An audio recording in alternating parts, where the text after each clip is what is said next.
Hi friends, மாயா சீனு சீரியலை பற்றி தான் நம்ம இந்த வீடியோக்குள்ளே பார்க்க போகிறோம். வாங்க நம்ம வீடியோக்குள்ளே போகலாம். ஜானகிட்ட மாயா சொல்கிறாங்க, தனத்துக்கு கல்யாணம் பண்ணி வைக்க போகிறா அந்த புவனேஸ்வரி அப்படிங்கிறாங்க. இது கிட்டதுமே ஜானகி அதிர்ச்சி அடைகிறாங்க. என்ன மாயா சொல்கிற, நீ சொல்கிறதெல்லாம் என்னால் நம்பவே முடியல அப்படிங்கும்போது, ஆமாம் பெரியம்மா, இப்போ கொஞ்ச நேரம் முன்னாடி என்ன நடந்துச்சு தெரியுமா அப்படின்னு சொல்லிட்டு மாயா நடந்த எல்லாத்தையும் ஜானகிட்ட சொல்லிட்டு இருக்கிறாங்க. இது கேட்டதுமே ஜானகியால் என்ன பண்ணுறதுக்குன்னே தோணாமல் நின்றுட்டு இருக்கிறாங்க. நீ ஒன்றும் கவலைப்படாது, எப்படியாவது தனத்தோட வாழ்க்கையை காப்பாற்றணும் அப்படின்னு சொல்லிட்டு இருக்கிறாங்க. அடுத்தவங்க பார்த்தோம்னா தனத்தை தான் காட்டுறாங்க. அப்போ கார்த்தி தனத்திட்ட சொல்கிறாங்க, தனம் நீ ஒன்றும் கவலைப்படாத, நம்ம ரெண்டு பேரும் கல்யாணம் பண்ணிக்கிடலாம், இந்த கல்யாணத்தில் உனக்கு விருப்பம் தானே அப்படின்னு சொல்லி தனத்திட்ட கேட்டுட்டு இருக்கும்போது தனம் ஒன்றுமே புரியாமல் அவங்க ரொம்பவே குழப்பத்தோடு இருந்துட்டு இருக்கிறாங்க. அப்போ புவனேஸ்வரி கார்த்திட்ட திட்டுற மாதிரிக்க காட்டுறாங்க. இவன் என்ன இப்படி கேள்வி கேட்டுட்டு இருக்கிறான், இப்போ தான் அவளுடைய மனசெல்லாம் நம்ம மாற்றி வச்சுட்டு இருக்கிறோம், இவன் என்னன்னா இப்படி கேட்டுட்டு இருக்கானு அப்படின்னு சொல்லிட்டு புவனேஸ்வரி திட்டிக்கிட்டு இருக்கிறாங்க. கார்த்தி அப்போ தனத்திட்ட சொல்கிறாங்க, தனம் அன்னைக்கு கல்யாணத்தில் நடந்தது நான் எதிர்பாராமல் நடந்தது ஒன்று தான், சொல்ல பொண்ணாக்கி இப்படிலாம் நடக்கும்னு சொல்லி நான் கொஞ்சம் கூட நினைக்கவே இல்லை, ஏதோ அவசரப்பட்டு இந்த மாதிரிக்கு நான் தப்பான ஒரு முடிவு எடுத்துட்டேன், என்னை மன்னிச்சிரு, அவருக்கு இப்படிலாம் நடக்கும்னு சொல்லி நான் கொஞ்சம் கூட எதிர்பார்க்கவே இல்லை அப்படின்னு மணிக்கு நடந்ததை பற்றி அவங்க சொல்லிட்டு இருக்கிறாங்க. இதை கேட்டுட்டு புவனேஸ்வரி பசுபதி போட்டு திட்டிட்டு இருக்கிறாங்க. என்னது உன் பையன் இந்த மாதிரிலாம் சொல்லிட்டு இருக்கிறான், அவள் மனசை மாற்றிடுவான் போலுக்கு அப்படின்னு சொல்லிட்டு இருக்கும்போது அப்போ பசுபதி குறுக்க தடுக்கிறாங்க.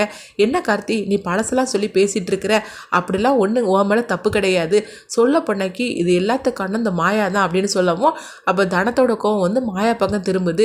மாயா மட்டும் அவள் காதலிச்ச அந்த சீனுவே கல்யாணம் பண்ணிக்கிட்டா, ஆனால் நீங்கள் ரெண்டு பேரும் எந்த அளவுக்கு விரும்பினீங்கன்னு எல்லாருக்குமே தெரியும், அப்படி இருந்தப்போ கூட அவன் இந்த மாதிரி அவள் பண்ணலாமா, அவள் பண்ணது எவ்வளோ பெரிய தப்பு அப்படிங்கிறாங்க.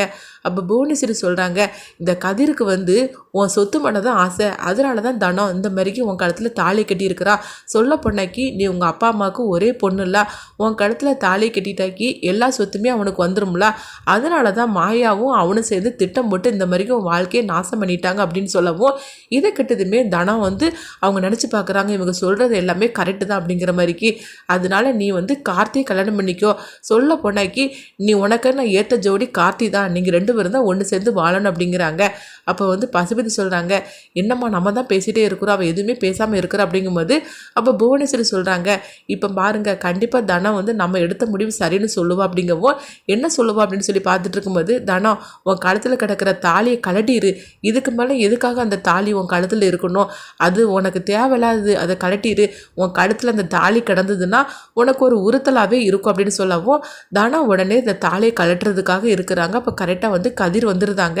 தனம் அப்படின்னு சொல்லிட்டு கத்திக்கிட்டு வரும்போது இவன் எதுக்காக இங்கே வந்தா அப்படின்னு சொல்லவும் அப்போ தனம் கதிரை போட்டு திட்ட ஆரம்பிச்சிருந்தாங்க.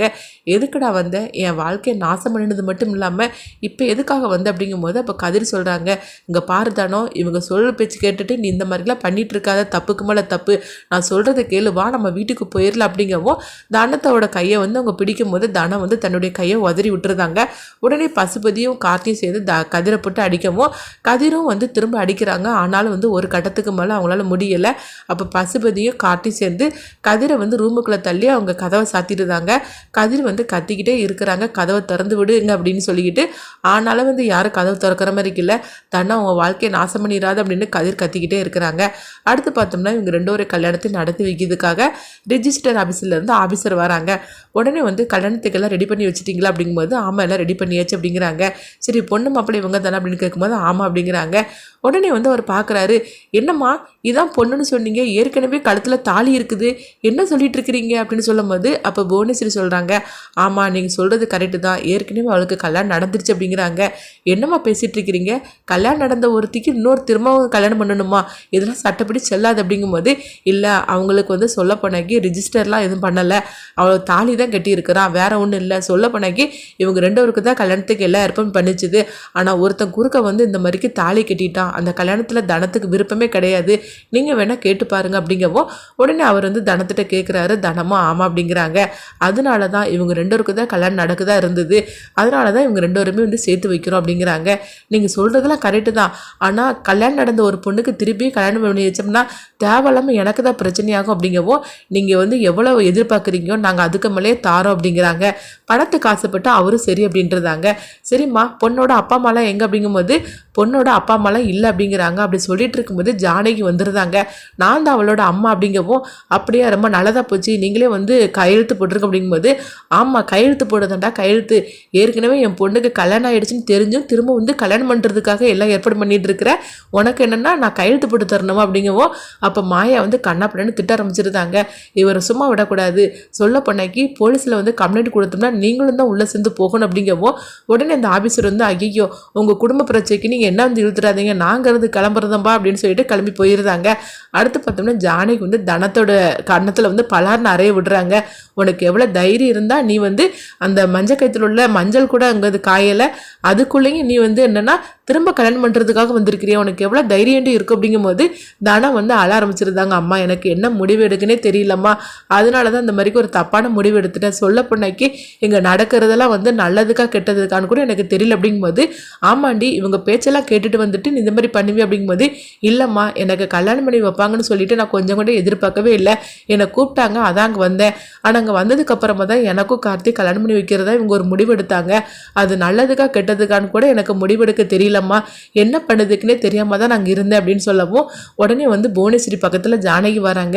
உனக்கு எவ்வளோ திமிரு இருந்தால் என் பொண்ணுக்கு கல்யாணம் பண்ணி வைக்கிறதுக்காக இருப்பேன், அவளுக்கு கல்யாணம் பண்ணி வைக்கிறதுக்கு நீ யாரடி அப்படின்னு சொல்லும் போது அப்போ புவனேஸ்வரி சொல்கிறாங்க என்ன ஜானகின்னு இந்த மாதிரிக்கு பேசிகிட்டு இருக்கிற, சொல்ல போனாக்கி நீ தான் அந்த கல்யாணத்தை நடத்தி வைக்கணும், அவளுக்கு பிடிக்காத ஒரு கல்யாணத்தை சேர்த்து வைக்கிறதுல என்ன பிரயோஜனம் இருக்குது அப்படின்னு சொல்லும்போது என்னது என் பொண்ணு கல்யாணத்தை நானே நடத்தி வைக்கணுமா, உனக்கு எவ்வளோ தைரியம் அந்த மாதிரிக்கு பேசணும்னு சொல்லிட்டு புவனேஸ்வரியோட கடத்தில் பலார்னு ஒரு அறையை விடுறாங்க ஜானகி.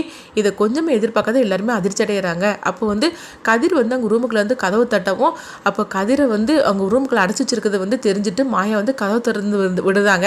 அப்போ என்னது ஒன்று ரூமுக்குள்ள வச்சு அடைச்சி வச்சிருக்காங்க அப்படிங்கும்போது ஆமாம் நான் அந்த கல்யாணத்தை தடுக்கிறதுக்காக வந்தேன், அதனால தான் என்ன இந்த மாதிரிக்கு பண்ணிட்டாங்க அப்படிங்கும்போது எவ்வளோ தைரியம் தான் இந்த மாதிரிக்கு பண்ணும் அப்படின்னு சொல்லி கண்ணா பின்னான்னு ஜானகி போட்டு திட்டிகிட்டு இருக்கிறாங்க. அப்போ கதிர்கிட்ட சொல்கிறாங்க கதிர் நீயும் தனாவும் கொஞ்சம் வெளியே போய் நில்லுங்க, நான் உங்ககிட்ட பேச வேண்டியது இருக்குது அப்படிங்கும்போது கதிர் வெளியே போகிறாங்க. அப்போ தனா நீயும் போடி அப்படின்னு சொல்லி கத்தவும் தனாவும் வெளியே வந்துருந்தாங்க. அதுக்கப்புறமா ஜானகி சொல்கிறாங்க உங்களுடைய முகத்தரை எல்லாத்தையும் வந்து மாயா என்கிட்ட சொல்லிட்டா, என் குடும்பத்தை வந்து நாசம் பண்ணுறதுக்காக தானே என் பொண்ணுக்கு கல்யாணம் பண்ணி வைக்கிறதுக்காக எல்லாம் ஏற்பாடு பண்ணியிருக்கிறேன், ஒன்றை போய் நான் நம்புற இதில் வேற நான் உங்ககிட்ட வேற மன்னிப்பு நான் வேற கேட்டேன், என்ன பண்ணுறதுக்குன்னே தெரியல, உனக்கு எவ்வளோ தெரியும் அந்த மாதிரிக்கு பண்ணுவேன் அப்படிங்கும்போது அப்போ கார்த்தி சொல்கிறாங்க அத்தை நீங்கள் அப்படிலாம் நம்பாதீங்க அவர் சொல்கிறது அப்படிங்கும்போது என்னடா நீ பேசிகிட்டு இருக்குன்னு சொல்லிட்டு கார்த்திகை பலார்னு ஒரு அறையை விடுறாங்க ஜானகி. இங்கே பாருங்கள் இதுக்கு மேலே என் குடும்ப விஷயத்தில் நீங்கள் ஏதாவது தலையிட்டீங்கன்னு வச்சுக்கிடுங்களேன் உங்களோட சும்மா விட மாட்டேன் பார்த்துக்கோ, 20 வருஷமாக மனசுக்குள்ளே வச்சுக்கிட்டு இந்த பகையை தீர்த்துக்கிறதுக்காக என் பொண்ணை வந்து நீ இந்த மாதிரிக்கு ஒரு நிலைமை ஏற்படுத்துறதுக்காக எத்தனை நாள் கனவு கண்டுட்டு இருந்தேன், என் பொண்ணோட வாழ்க்கையை நல்ல வேலையாக மாயா வந்து காப்பாற்றினா, அப்படி மட்டும் இல்லைன்னா என் பொண்ணோட வாழ்க்கையை நாசம் பண்ணி என் குடும்பத்தையும் நாசம் பண்ணியிருப்பீங்களே, இதுக்கு மேலே நீ கனவுல கூட நினச்சி பார்க்காத, என்னுடைய குடும்பத்தையும் நாசம் பண்ணணும் என் பொண்ணோட வாழ்க்கையை கெடுக்கணும்னு சொல்லி இன்னும் மேலே நீ கனவு கூட நினச்சின்னு வச்சுக்கோங்க, அப்புறமா அந்த ஜானகியோட இன்னொரு முகத்தை நீ பார்க்க வேண்டியது இருக்கும் அப்படின்னு சொல்லிட்டு பலார்னு வந்து ஒரு அறையை விட்டுட்டு கிளம்புறாங்க ஜானகி. இந்த மாதிரி தான் இந்த எபிசோட எடுத்துகிட்டு போகிறாங்க. ஜானகி எடுத்த முடிவு கரெக்டாக அப்படின்னு சொல்லிட்டு உங்கள் கருத்துக்களை கமெண்ட் பாக்ஸில் கமெண்ட் பண்ணுங்கள். நம்ம இன்னொரு எடிட் சந்திப்போம்.